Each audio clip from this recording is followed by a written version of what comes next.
నమస్తే మేడం. నమస్తే సార్. అహింస మెడిటేషన్ ఛానల్ తరపున మీకు ధన్యవాదాలు.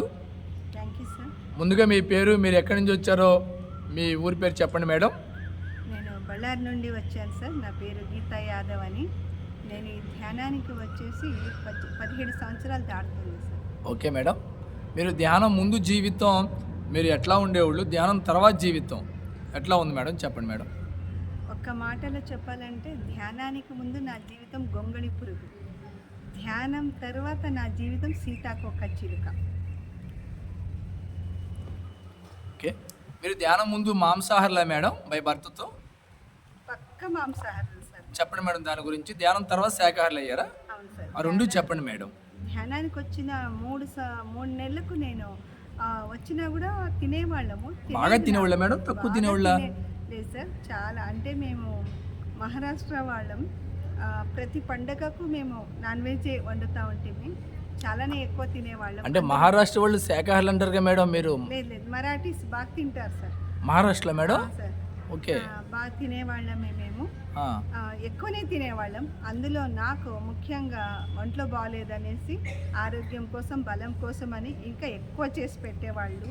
అలా తినేదాన్ని. ధ్యానానికి వచ్చిన 3 నెలల తర్వాత కూడా తింటూనే ఉండేది దాన్ని. మీకు తెలియక ఎవరు చెప్పేవాళ్ళు, కానీ ఇక్కడ నాకు దాని గురించి పూర్తిగా అవగాహన లేదు. నాన్ వెజ్ తినరాదు అని చెప్తున్నారు, ఓకే ధ్యానం చేస్తున్నాను, ఆరోగ్యం బాగైంది, కానీ ఏదో తెలియని వెలితి ఉండేది సార్. ఏదో పోగొట్టుకున్నాను అన్న వెలితి, ఆరోగ్యంగా పొందాను అన్న ఆనందం ఒక సైడ్ అయితే, ఇంకొక సైడ్ ఏదో నేను పొందలేకపోతున్నాను అనే బాధ ఉండేది. అది నా ఆత్మ సంతృప్తి పొందడం లేదనేది నాకు బాగా హెచ్చరిస్తూ ఉండేది. ఓకే. ఒకరోజు ప్రేమ్నాథ్ సార్ గైడెన్స్తో నేను కూర్చున్నప్పుడు నాకు షిరిడి సాయిబాబా అంటే చాలా చాలా ఇష్టం. Okay madam. ఆయన, నేను ఎన్ని పూజలు చేసినా కనిపించని ఆయన, నేను సాధన ఎక్కువ చేసేదాన్ని సార్. అంటే 18 గంటలు 15 గంటలు అలా కూర్చునేదాన్ని ఆరోగ్యం బాగాలేనప్పుడు. అటువంటి టైంలోనే నాకు బాబా కనిపించడం స్టార్ట్ అయింది. ఇన్ని పూజలు చేసినా కనిపించని ఆయన కనిపిస్తున్నారంటే నా భ్రమ అనుకునేదాన్ని. కానీ ప్రేమ్నాథ్ సార్ వచ్చినప్పుడు లేదు, అది నిజం, అది నీకు ఎన్నో మెసేజ్లు వస్తున్నాయి కాబట్టి ఇది కూడా సత్యమే. క్వశ్చన్ ఎందుకు కనిపిస్తున్నారంటే ఆయన మాట్లాడలేదు, చాలా బాధపడ్డాను. మళ్ళీ సార్ కూర్చోపెట్టడం ద్వారా అప్పుడు నాకు మహావతార్ బాబాజీ వచ్చేసి నువ్వు ఇంకా మాంసపిండంగా ఉన్నావు, మంత్రపిండం కావాలి, అందుకే నీ దేవుడు నీతో మాట్లాడడం లేదు అన్నారు. నాకు అర్థం కాలేదు. మాంసపిండం అంటే నేను బుక్స్ చదవను, ఎక్కువ చదువుకోలేదు. నేను 10th చదివేటప్పుడు పెళ్లి చేశారు కాబట్టి నాకు ఆధ్యాత్మికంగా అంతా కూడా జ్ఞానం లేదు. ఏంటో అది అలా అంటున్నారు కదా అంటే అప్పుడు సార్ చెప్పారు, ఇంకా నువ్వు నాన్ వెజ్ తింటున్నావు, దాంట్లో నుండి నువ్వు బయటికి రావాలి. ఆ క్షణంలో నా తప్పు నేను తెలుసుకొని ఆ క్షణాన్ని నేను ప్రామిస్ చేశాను, ఇంకా తినను, తినే వాళ్ళకు చెప్తాను, ఈ సత్యాన్ని వీలైనంత ప్రపంచమంతా చాటి చెప్తాను అని ప్రామిస్ చేశాను సార్. ఆ రోజు నుండి నా జీవితం ఇంకొక అద్భుతమైన సైడ్ మళ్ళడం జరిగింది. Okay madam. మీరు పౌర్ణమి ధ్యానం, అమావాస్య ధ్యానం చేస్తారా మేడం? చాలా సార్. ముందుగా మా ఇంట్లోనే నేను ఒక దగ్గర ఎలా లేదన్నా ఒక 150 పైన పౌర్ణమి ధ్యానాలు చేయించాను. ఎందుకంటే నాకు ఆరోగ్యం బాగలేదనేసి ప్రతిసారి పౌర్ణానికి బళ్ళార్లో అంపన్న సారు, వాళ్ళ ఫ్రెండ్ రాజేంద్ర గౌడ అని ఉన్నవాళ్ళు, వాళ్ళిద్దరు కలిసి ఏర్పాటు చేసేవాళ్ళు. చాలా బాగా వచ్చేవాళ్ళు, అందరూ ఒక 90-100 దాకా వచ్చేవాళ్ళు. నైట్ అంతా చేసేదాన్ని. ఆ పౌర్ణానికి సంకల్పం తీసుకుంటే చాలా అద్భుతంగా అది నెరవేరుతుందని, అది అందులో సత్సంకల్పం ఉండాలని ప్రేమ్నాథ్ సార్ చెప్పడం వలన నేను ప్రతి పౌర్ణానికి సంకల్పం తీసుకునేదాన్ని. అలా పౌర్ణమి, అమావాస్య ధ్యానాలు వాటి యొక్క విలువను తెలుసుకున్నాను సార్. అంటే మీరు ఆ టైంలో ధ్యానం చేస్తుంటే ఎక్కువ ఎనర్జీ వస్తుంటారు, మీ ఎక్స్పీరియన్స్ ఏంటి మేడం? పౌర్ణమి నాడు, అమావాస్య నాడు ధ్యానం బాగా చేస్తూ ఉంటే ఎనర్జీస్ వస్తాయి అంటారు బాగా, దాని గురించి మీరు ఏం ఫీల్ అయ్యారు ఎక్స్పీరియన్స్? నేను పౌర్ణమిలో చూసింది ఏమంటే మామూలు టైం కన్నా ఆ రోజు మనసు చాలా ప్రశాంతంగా ఉండడం చూశాను.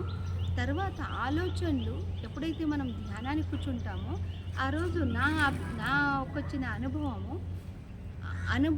అంటే ఆలోచనలు అనేవి మనకు నికారాత్మకమైన ఆలోచనలు రావు. అంటే ఒక పాజిటివ్నెస్తో, ఒక ఏదో తెలుసుకోవాలనే తపన కలిగిన ఆలోచనలే వస్తాయి. కానీ నెగిటివ్గా కానీ ఎవరి మీద కానీ ఆ పౌర్ణమికి ఎనర్జీకి మరి ఒక శక్తికో తెలీదు, ఏ రోజు నాకు ఏ పౌర్ణానికి నాకు నెగిటివ్ ఆలోచనలు వచ్చేవి. అందుకే ఆ పౌర్ణమి ఎందుకు పత్రి సార్ పౌర్ణమి ధ్యానానికి ఇంపార్టెంట్ అని ఎందుకు అంతగా చెప్తున్నారో, నాకు వచ్చిన అనుభవం ప్రకారం నాకు చాలా ఇష్టమైంది పౌర్ణమి ధ్యానం. ఎందుకంటే ఆ చంద్రుణ్ణి చూస్తూ ఆయన ఎంత చల్లగా ఉంటారు అంటే, మన లోపల కోపతాపాలే కాదు ఎన్నో అరిషడ్ వర్గాలు ఉన్నాయి.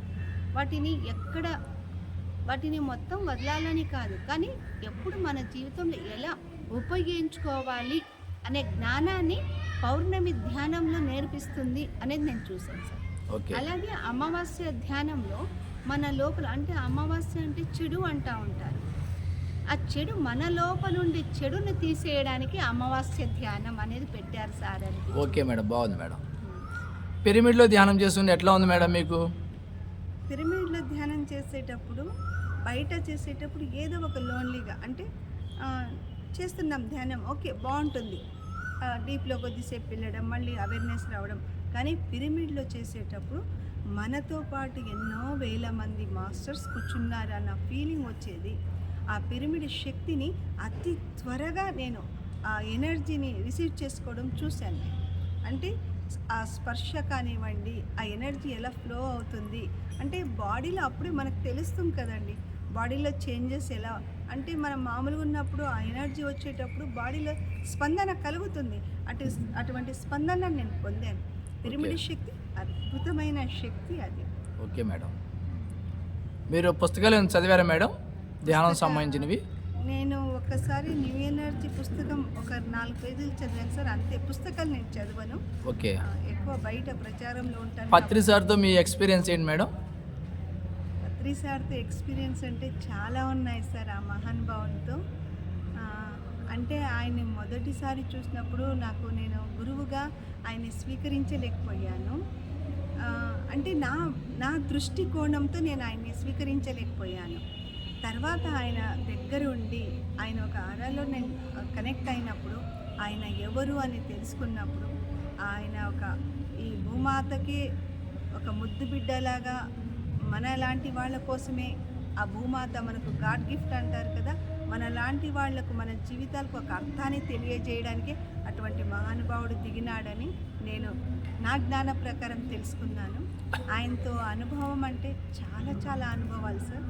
ఎందుకంటే ఆయన్ని గురువు కన్నా ఒక తండ్రిగా, తల్లిగా స్వీకరించడాన్ని నేను చాలా ఇష్టపడతాను. ఒక తండ్రిగా ఎంతో జ్ఞానాన్ని ఇచ్చారు, ఒక తల్లిగా ఏదేది సంసారంలో ఎలా ఉండాలి, ఎలా వంటలు చేయాలి, ఎలా భర్తలతో మెలగాలి ఆ వంట రూపంలో, అంటే మన ఆలోచనలు ఎలా ఉంటాయి, అది తిన్నవాళ్ళు అలా ఉంటారు, ఒక తల్లి ఎలా చెప్తుందో అలా అన్నీ నేర్పించారు దగ్గరుండి. వంటల దగ్గర కానివ్వండి, ఒక క్లాస్ చెప్పేటప్పుడు మనం వినేది ఎంత శ్రద్ధగా మనం చెప్పడం ఎదుటి వ్యక్తి ఎంత శ్రద్ధగా వింటాడో, ఎదుటి వ్యక్తి చెప్పేటప్పుడు మనం అంత వినయంగా, నేను నేర్చుకునింది సార్ దగ్గర, వినడం, వినయంగా శ్రద్ధగా వినడం, తర్వాత ఆచరించడం. ఆయన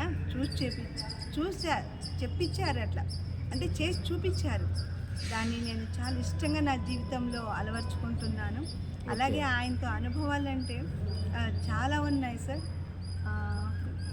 ఎన్నో అనుభవాలు పొందాను. కాకపోతే ఒక అనుభవం ఏంటంటే, ఒక గురువు సరెండర్ అయిపోతే ఎక్కడి దాకా తీసుకెళ్తాడంటే, అది నేను చెప్పడానికి ఇష్టపడతాను సార్. ర్యాలీ టైంలో కావచ్చు, అంటే ప్రతిదీ నేను ఏది చేస్తున్నా ఆయనతో మాట్లాడే, సార్ ఇలా చెయ్యొచ్చా అంటే చెయ్యి, ప్రొసీడ్ అనేవాళ్ళు. కానీ అన్నిటికన్నా నాకు ఇప్పుడు ఒకటి చెప్పాలనిపిస్తుంది. నేను ఎప్పుడు ఆయన్ని నా తండ్రి అనేదాన్ని, అంటే నేను ఎలా చెప్తానో అలాగే ఆయన్ని స్వీకరించేదాన్ని, నా గురువు, నా దైవం, నా తండ్రి అని. ఆయన ఆ మాట ప్రకారమే మా అమ్మాయి పెళ్ళి, మా అబ్బాయి పెళ్ళి నిలబడి చేశారు. మా అమ్మాయి పెళ్ళికి ఆయన అమెరికాలో ఉన్నారు. ఒకరోజు ఫోన్ చేసి నాకు ఫోన్ చేయమని చెప్పు అని పరిణీత మేడంతో చెప్పారు. పరిణీత మేడం నాకు ఫోన్ చేశారు, డాడీ కంట ఫోన్ చేయని. అంటే అప్పుడు నేను ర్యాలీలు చేస్తున్నాను, కరోనా టైం అది, శాకాహార ర్యాలీలు చేస్తున్నాను. ఎక్కడైనా ఏమైనా తప్పు జరిగిందా అనే భయంతో నేను చేశాను, సార్కి ఫోన్ చేశాను. అక్కడ ఉండే అమ్మాయి రిసీవ్ చేసుకొని సార్కి ఇవ్వడం జరిగింది. ఏంటి విషయాలంటే అన్నీ చెప్తున్నాను. సార్ అలాగే అడుగుతున్నారు, ఎంతసేపటి నుండి అన్నీ చెప్తున్నా ఇంకా ఏంటి లాస్ట్కి ఏమన్నారంటే పెళ్లి పనులు ఎలా జరుగుతున్నాయి అన్నారు. అంటే చూడండి, ఆయనకి కోట్ల మంది ఉన్నారు ఇప్పుడు ఆయన్ని అనుసరించే వాళ్ళలో. ఆయన ఎప్పుడు శిష్యులు అని చెప్పలేదు, నా ఫ్రెండ్స్ అనేసి చెప్పేవాళ్ళు. కోట్ల మందిలో నేను ఎక్కడో చిన్నదాన్ని, అలాంటి దాన్ని నన్ను గుర్తు పెట్టుకొని పెళ్లి పనులు ఎలా జరుగుతున్నాయి అని అడుగుతున్నారంటే అటువంటి గురువు ఈ ప్రపంచంలోనే కాదు, ఈ సృష్టిలోనే ఎక్కడ లేరు, ఇక రాబోరు కూడా. ఆయనే సాటి సార్. అంత దైవం లాంటి గురువు మాకు దొరకడం నిజంగా మేము చేసుకున్న మహాభాగ్యం ఇది. Thank you madam. మీరు ఇప్పుడు జంతు బలి ఇస్తున్నారు అమ్మవారి గుడి దగ్గర కదా మేడం? సార్, అక్కడ మరి మీరు ఎప్పుడైనా వెళ్ళి శాకాహార ర్యాలీ పార్టిసిపేట్ చేశారా, పాల్గొన్నారా ఏమన్నా? చెప్పారా? చాలా సార్లు జరిగింది సార్ ఇది. చాలా అద్భుతాలే జరిగినాయి. మేము శాకాహార ర్యాలీలు చేసేటప్పుడు కొన్ని చోట్ల బలిలు ఆగాయి కూడా.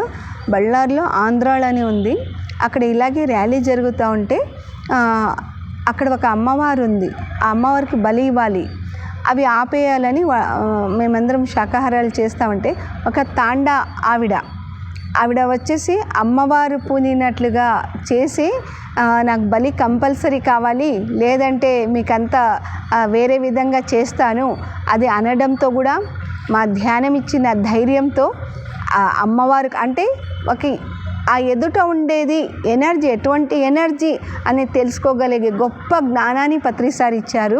ఆవిడలో ఉండేది అమ్మవారు కాదు, ఆవిడ దీనికోసం ఇలా చేస్తూ ఉంది అని తెలుసుకొని ఆవిడ్ని ఎదిరించి మేము ఆ రోజు ర్యాలీ చేయడంతో అక్కడ ఆ బలులు ఆగిపోయాయి సార్. ఆవిడ అబద్ధం సృష్టించిందని కూడా అందరికి తెలియడంతో అది మాకు చాలా ఆనందాన్ని ఇచ్చింది. వెరీ గుడ్, చాలా బాగుంది మేడం. మీరు శాకాహార ర్యాలీలు చేసినప్పుడు మీలో ఎనర్జీస్ ఎట్లా ఉండేవి మేడం? ధ్యానం చేసినప్పుడుకి అప్పటికి ఏమన్నా డిఫరెన్స్ గమనించారా? సార్, నేను ధ్యానం చేసేటప్పుడు నా శరీరం ఒక శక్తివంతంగా మారేది. ఎంత పని చేసినా, ఎన్ని ప్రచారాలు చేసినా, తిరిగి వచ్చినా టైర్డ్నెస్ అనిపించదు. కానీ ర్యాలీలు చేసేటప్పుడు అసలు నేను దేహంతోనే లేను, గాల్లో తేలుతున్నట్లుగా భావించేదాన్ని. అంటే నా శరీరం అంత హ్యాపీగా ఆనందంగా తేలిపోతూ ఉండేది. ఓకే. పూర్వజన్మ కృతం పాపం వ్యాధి రూపేణ పీడితే అని భగవద్గీత చెప్పింది కదా మేడం. అంటే పూర్వజన్మలో చేసిన పాపాలు ఈ జన్మ రోగాలు కష్టాలుగా వస్తాయని, దాని గురించి మీ సందేశం ఏమన్నా చెప్తారా? ఏమన్నా భగవద్గీత చదివారా? భగవద్గీత చదవలేదు సార్, నేను ఏ బుక్కులు నేను చదవలేదు. భవిష్యత్తులో మీరు ఇంకా శాకాహార ర్యాలీలో పాల్గొని ఈ భూమాత కోసం, భూమాత ముద్దు బిడ్డలుగా మనందరం మరి మీ వంతు కృషి ఏమైనా చేయాలనుకుంటున్నారా? ఖచ్చితంగా నా ఊపిరి ఉండే వరకు నేను శాకాహార ర్యాలీలు చేస్తాను సార్. ఎందుకంటే ఈ ఒంట్లో నేను రంపా మాస్టర్ నాకు ఇచ్చిన మెసేజ్ ప్రకారం నేను 3 గంటలు 72 గంటలు ధ్యానంలో కూర్చున్నాను ఒకసారి. అప్పుడు కొన్ని అనుభవాల్లోకి ఒక అనుభవం కూడా పత్రిసారి నన్ను జంతులోక సామ్రాజ్యానికి తీసుకెళ్ళడము, అక్కడ అంతా ఒక విధమైన ఆనందానికి లోనవ్వడం. ఇంటికి గెస్ట్ వస్తే మనం గిఫ్ట్ ఇస్తాం కదా, మరి మీరు ఏమిస్తారని అడగడం, అవన్నీ తాను మా రక్తాన్ని కళ్ళ చూడరాదని మా కోసం పోరాటం, మీ ఒక దారిలో పోరాటం జరిపిస్తూ ఉంది, తనకి ఇప్పుడు కావాల్సింది రక్తం, మేము ఆ రక్తాన్ని ఆవిడకి ఇస్తాము అని చెప్పడం జరిగింది. తర్వాత నేను మళ్ళీ ఒక 72 గంటలైన ఒక వారానికి 15 రోజులకి మా అమ్మాయితో షేర్ చేసుకునేదాన్ని కొన్ని అనుభవాలు. అప్పుడు ఇది కూడా నవ్వుతూ చెప్పాను, చూడు నాకు ఇలా జంతులోకానికి వెళ్తే ఇలా అన్నారంటే, అంటే కొన్ని ప్రయోగాలు చాలా చేసేవాళ్ళం, నేను మా అమ్మాయి ఇంకొక ఆవిడ భాగ్య అనే ఆవిడ. అప్పుడు అప్పుడు నాకు 4 పాయింట్ ఉండేది బ్లడ్, అందుకే తాను వద్దు చూపిద్దామని ల్యాబ్కి తీసుకెళ్ళడము. అక్కడ బ్లడ్ టెస్ట్ చేపిస్తే 4 పాయింట్లు ఉండే బ్లడ్ నాకు 11.9 రావడం. అందుకే నేను చాలా గర్వంగా చెప్పుకుంటాను. నాకు ర్యాలీలు అంటే ఎందుకు ఇష్టం అంటే ఈ బాడీలో ఉండే, ఈ దేహంలో ఉండే రక్తం ఆ పక్షులు ఇచ్చిన భిక్ష అని నేను చెప్పడానికి గర్వపడుతాను సార్.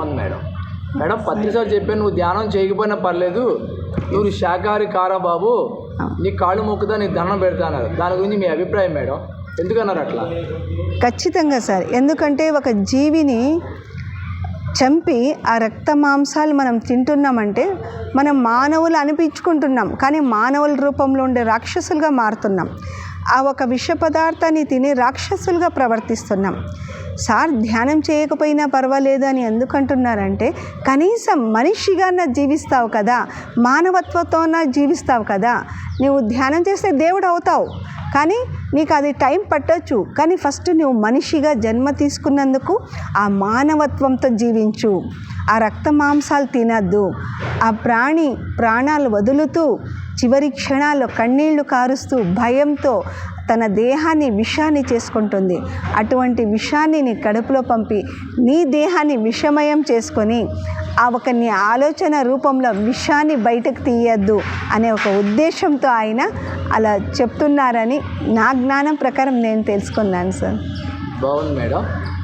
ఇక్కడ ఇప్పుడు ధ్యాన మహాచక్రాలు కర్తలు కానీ అనేక చోట్ల ప్రతిసారి యజ్ఞాలు పెట్టిన బెంగళూరు పిరమిడ్ వ్యాలీ కానీ, ఆ యజ్ఞాల్లో మీరు పాల్గొని సేవ చేసినా లేదా అన్నదానాలకి చందాలు తిరిగినా అక్కడ ధ్యానం చేసిన మీ ఎక్స్పీరియన్స్ ఏంటి మేడం? నేను కర్తాళకి బుద్ధ పౌర్ణమికి అంతా కలెక్షన్ చేసి పంపించేవాళ్ళం సార్. అంటే బళ్ళారి నుండి సుమారు ఒక రైస్ లాగా ఒక 8-7 లక్షలు పంపించేవాళ్ళము. పిరమిడ్ వ్యాలీకి పంపించేవాళ్ళం. అలా మేము కలెక్షన్ చేసేటప్పుడు ఎన్నో అనుభవాలు పొందాం. స్టార్టింగ్లో పత్రి సార్ చెప్పేవాళ్ళు మానం మధురం అవమానం మధురం అని. కానీ ఆ భిక్షటన చేసేటప్పుడు చాలా అనుభూతులు కలిగాయి. ఎందుకంటే నేను బాబా భక్తురాల్ని. ఆయన ఒకటే అనేవారు, మనం భిక్ష ఎత్తుతున్నామంటే వాళ్ళు ఇచ్చేది పాపాలు మనం తీసుకొని వాళ్లకు మనము పుణ్య రూపంలో ఇస్తున్నాము అనేసి. ఆ భిక్షటనలో నాలో ఉండే వాళ్ళకు పుణ్యం ఇస్తున్నామో లేదో నాకు తెలీదు, నాలో ఉండే అహంకారాన్ని నేను వదిలిగొట్టుకోవడం చూశాను సార్. ఎందుకంటే ఒకరికి భిక్ష అడగడం అంటే అంత ఆషామాషి కాదు అది. అలా అడగడం అంటే నాలో ఉండే ఎన్నో గుణాలను, ఒక సహనం కావచ్చు, ఒక అహంకారం నుండి విముక్తి కావచ్చు, అలా జరగడం అంటే ఆ ఒక కలెక్షన్ రూపంలోనే, ఒక భిక్షటనలోనే నేను పోగొట్టుకున్నాను. ఎన్నో పొందాను, ఎన్నో గుణాలు పోగొట్టుకున్నాను, ఎన్నో మంచి గుణాలు పొందాను అనడానికి నేను చాలా గర్వపడతాను. అలాగే ఆ యజ్ఞాలలో నేను సేవ అంటే పిరమిడ్ వ్యాలీలో ఎప్పుడు మేము కలెక్షన్ రాసుకునే చోటనే కూర్చోపెడతా ఉంటారు నన్ను, అక్కడే కూర్చునేదాన్ని. అలాగే మనం కర్తాళ్ళలో అన్నదానం దగ్గర సేవ చేసేదాన్ని. అలాగే సేత్ మాస్టర్ బాలకృష్ణ సార్ వాళ్ళతో ఒక 3 సంవత్సరాలు సేత్ కౌన్సిలర్గా కూడా పనిచేశాను. అంటే ఇప్పుడు అన్నదానం దగ్గర వాళ్ళు ఏ పని అంటే ఏ సేవకైనా కూడా నేను అక్కడ ఇలా చేస్తావమ్మా అంటే చాలా సంతోషంగా ఒప్పుకొని చేస్తాను సార్. సేవ అంటే నాకు చాలా ఇష్టము. ఆ సేవ ఆనందంగా చేస్తాను. అది సార్ దగ్గర నేను నేర్చుకున్నాను. మేడం గద్యంలో చూసుకున్నారు మీరు అన్న? చూసుకున్నాను సార్. నేను చెప్పండి మేడం గద్యం గురించి. ఒక జన్మలో నేను మగవాడిగా ఉన్నాను సార్. అప్పుడు నేను అంటే సార్ ఒడిస్సా దగ్గర ఒక ఆశ్రమం ఉంది, అక్కడ నేను పుట్టాను. అక్కడ అంటే ఒక ముస్లిం ప్రవక్తగా ఇప్పుడు ఉండేదాన్ని నేను. అది సరిగా బోధించక నేను నాన్ వెజ్ తినడంతో నన్ను నేను ఖననం చేసుకున్నాను. అప్పుడు అదొకటి చూసుకున్నాను. ఇంకోటి ఏంటంటే మా ఆయనతో అలా 2-3 జన్మలు చూసుకున్నాను సార్ నేను. బాగుంది మేడం. ఇంకా మీరు ఆధ్యాత్మిక ప్రయాణం ఎలా జరుగుతుంది మేడం? మీ బంధువులందరికీ శాకాహారం ధ్యానం గురించి చెప్పారా? వింటున్నారా? ప్రతి ఒక్కరికి చెప్పాను సార్. అంటే పత్రి సార్ అంటారు చూడండి, వాళ్ళ కర్మ తీరితే వస్తారు అని. ముందు చాలా బాధపడేదాన్ని. కొంతమంది వచ్చారు, కొంతమంది రాలేకపోతున్నారు. ఇంకా ఏంటి ప్రపంచానికి చాటి చెప్తున్నామే, వీళ్ళెందుకు రావట్లేదు అనుకుని బాధపడే రోజులు ఉన్నాయి. కానీ సార్ ఒకటే మాట అనేవాళ్ళు, మా అన్ననే రాలేదు కదా అని. అంటే సార్ ఎగ్జాంపుల్ అని కాదు, సార్ ఒక మాట అన్నారు, వాళ్ళు కూడా ఆ కర్మ నుండి బయటికి వస్తేనే ఇందులో వస్తారు అనేసి. అందుకే ఉపేక్ష అని చెప్పారు సార్. అందుకే ఆ ఒక సహనంతో ఎదురు చూస్తున్నాను సార్ నేను. చాలామంది మారారు, శాకాహారులుగా మారారు, ధ్యానం కూడా చేస్తున్నారు. అయితే కొంతమంది ఇంకా మారలేదు. మా కుటుంబం మొత్తం మారారు సార్. మాకు గాడ్ గిఫ్ట్ ఏమిటంటే మా ఇంటికి వచ్చిన కోడలు కానీ అల్లుడు కానీ వాళ్ళు కూడా పక్కా వెజిటేరియనే రావడమే నేను చేసుకున్న భాగ్యం. అది పత్రిజీ ఇచ్చిన ఆశీర్వాదం అని భావిస్తాను సార్. మేడం మీరు స్కూల్ కానీ కాలేజీకి వెళ్ళి ధ్యానం క్లాసులు ఏమైనా చెప్పారు మేడం పిల్లలకి? వెళ్ళేదాన్ని సార్, స్టార్టింగ్లో వెళ్ళేదాన్ని. ఇప్పుడు నేను ఇలా సేవలో ఉండడం వల్ల వెళ్ళడం లేదు. కాలేజీలకు స్కూళ్ళకి వెళ్ళేదాన్ని సార్. వెళ్ళి అక్కడ వాళ్ళకి ఏ విధంగా చెప్పాలో ఆ విధంగా చెప్పి వచ్చేది. నేటి తరానికి పిల్లలకి మీరు ఒక తల్లిగా పేరెంట్స్కి మీరు ఏమి సందేశం ఇస్తారు చెప్పండి మేడం? చిన్నప్పటి నుంచి పిల్లల్ని ఎలా పెంచాలి? ఒక ఆంజనేయ స్వామి లాగా తల్లి అంజనీదేవి, ఒక శ్రీకృష్ణుడు తల్లి లాగా అలా పిల్లల్ని ఎలా పెంచాలి? చిన్నప్పటి నుంచి ధ్యానము, శాకాహార ఆవిష్యత గురించి ఈరోజు నేటి తరానికి ఏం చెప్తారు మీరు? అంటే నా అనుభవంతో నేను చెప్తున్నాను సార్. పిల్లల్ని ఎలా పెంచాలంటే ఫస్ట్ ఆఫ్ ఆల్ నాకే తెలీదు పిల్లల్ని ఎలా పెంచాలని. ఎందుకంటే మా పిల్లలు ఇద్దరు నా అనారోగ్యం కారణంతో వాళ్ళ పెద్దమ్మ ఇంట్లోనే పెరిగారు. తర్వాత నేను ధ్యానంలో అంటే పిల్లలతో ఓకే ఉండేదాన్ని బాగానే, కానీ ధ్యానానికి వచ్చినప్పుడు నేను అర్థం చేసుకున్నాను, పిల్లలతో మనము ఎక్కువ ఫ్రెండ్లీగా ఉండాలి, బయట కాదు వాళ్ళ ఫ్రెండ్షిప్. పిల్లలతోనే ఫస్ట్ తల్లిదండ్రులు ఫ్రెండ్ లాగా మెలగాలి. స్నేహితులు వాళ్లకు మనమే కావాలి తల్లిదండ్రులు. అప్పుడైతే వాళ్ళు ఎవరితో షేర్ చేసుకుంటారు వాళ్ళని? మనకు భయపడతారు తల్లిదండ్రులు. ఎప్పుడైతే మనం వాళ్ళను దగ్గర తీసుకొని ఒక స్నేహితుల్లాగా భావిస్తామో మొత్తం మనతో చెప్పుకుంటారు. అందుకే ఒకరికొకరు అర్థం చేసుకోవాలి అంటే ధ్యానం ఇప్పుడు చాలా చాలా ముఖ్యమైంది చిన్నప్పటి నుండే. ఎందుకంటే తల్లి ఏం చేస్తుందో పిల్లలు కూడా అదే చేస్తారు. ముఖ్యంగా నేను తల్లులకే చెప్తున్నాను ఈ విషయం. ఎందుకంటే మనం ఏం చేస్తామో మనల్ని చూసి నేర్చుకుంటారు. ఇంత వయసా అంత వయసు అని కాదు, ఇప్పుడు ఉండే జనరేషన్కి 2 సంవత్సరాల పిల్లలు కూడా గొప్ప జ్ఞానంతో పుడుతున్నారు. అటువంటి పిల్లలకు మనం నేర్పించాల్సింది ధ్యానం. ఎందుకంటే వాళ్ళు ఎంతో జ్ఞానాన్ని తీసుకొని వస్తున్నారు. ఇక్కడ మాయలో పడి భవిష్యత్తులో వాళ్ళు వేరే అడుగు వేయకుండా మనం ఇప్పటి నుండే వాళ్ళకు ధ్యానం నేర్పిస్తే, ధ్యానంలో కూర్చోపెడితే వాళ్ళ జీవితం కానీ వాళ్ళ భవిష్యత్ కానీ అద్భుతంగా ఉంటుందండి. వాళ్ళు ఏంటి ఎందుకు వచ్చారు అనేది తెలుసుకుంటారు, వాళ్ళ పర్పస్ తెలుసుకుంటారు. ఇంకోటి ఏంటంటే పత్రి సార్ చెప్పేవాళ్ళు, మన పిల్లలని మనం వాళ్ళ మీద అధికారాలు చెలాయించడానికి పోరాదు. ఇది నేను తెలుసుకున్న జ్ఞానం అండి పత్రి సార్ దగ్గర నుండి. మనకు వాళ్ళే గురువులు. నాకు నా 2 పిల్లలే గురువులండి. ఎంత ధ్యానం చేసినా కొన్ని గుణాలు నాలో పోయిండలేదు, కానీ నా పిల్లల ద్వారా నేను ఆ జ్ఞానాన్ని పొందాను. అప్పుడు నాకు అనిపించింది, నా కడుపులో పుట్టారే నాకే అధికారం వీళ్ళు అనేది కాదండి. వాళ్ళు మనల్ని ఎంచుకొని వచ్చారు, వాళ్ళ డిజైన్ కోసం మనల్ని ఎంచుకున్నారు. మనం ఒక అనుభవం కోసం వాళ్ళని ఎంచుకొని వచ్చామే, కానీ మనం వాళ్ళ మీద అధికారం కాదు, ప్రేమ చూపించాలి. ఆ ప్రేమకు వాళ్ళు సరెండర్ అవుతారు. కానీ అధికారాన్ని చూపిస్తే వాళ్ళు వేరేగా మారుతారు. కాబట్టి నేను ఇచ్చే మెసేజ్ తల్లిదండ్రులకు, అందరు స్నేహితుల్లాగా ఉండండి. ప్రతి ఒక్కళ్ళ పిల్లలతో స్నేహితుల్లాగా ఉండి వాళ్ళకు స్వేచ్ఛ ఇవ్వండి. స్వేచ్ఛ ఇవ్వడం అంటే వేరే విధంగా కాదండి. ఎప్పుడైతే మీరు కొన్నిటిని వాళ్ళకి స్వేచ్ఛగా వదులుతారో మొత్తం మీకు సరెండర్ అయిపోతారు వాళ్ళు. ఇంకా మీకన్నా గొప్ప స్నేహితులు చెప్తారు కదండి, తల్లిని మించిన గురువు లేదని. మొదటి గురువు తల్లి అని కూడా అంటారు కదండి.